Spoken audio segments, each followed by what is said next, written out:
Hello guys, ഇന്ന് വളരെ സന്തോഷകരമായിട്ടുള്ള ഒരു ദിവസമാണ്. ഇന്ന് എൻ്റെ കോൺവൊക്കേഷൻ ഡേ ആണ്.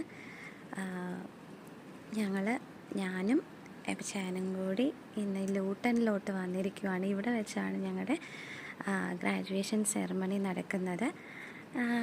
ഞാൻ ഹാളിൽ എത്തിയിട്ടുണ്ട്. ഹാളിൻ്റെ ഒരു വ്യൂ എടുത്ത് കാണിച്ചു തരാവേ.